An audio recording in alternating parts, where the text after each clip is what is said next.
clan.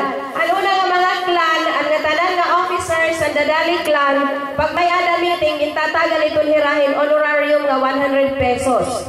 Pero haniya na nga year, kay ang kaurugan ng mga officers, at tumala na ako basay, so kung may meeting, may karoon maliban lang ang aton president kay harayo magudhiya. So kami nga mga officers nga na dito labas ay waray na kami itong mag-receive nga honorarium nga 100 pesos kung may ada meeting.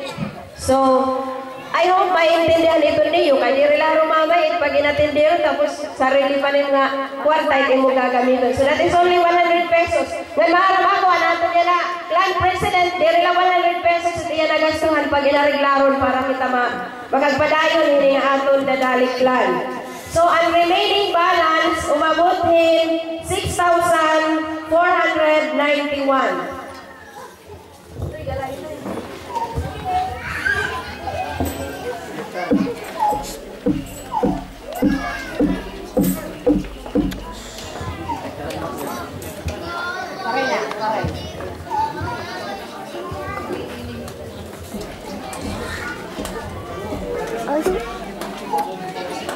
So, ang total fund umabot pa rin 6,491 pesos.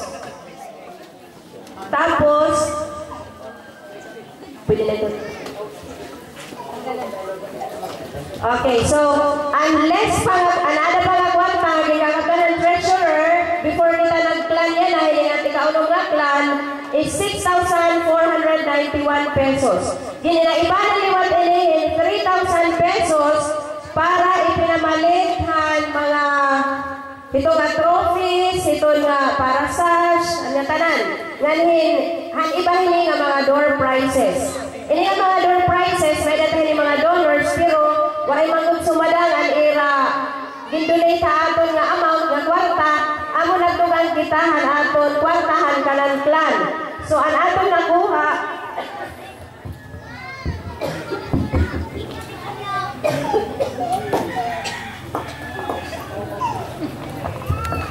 excuse me, kaya iniinom ko talaga ako.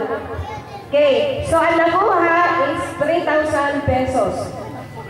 So, ang cash on hand is 3,491. So, ini nga cash na 3,491 ang para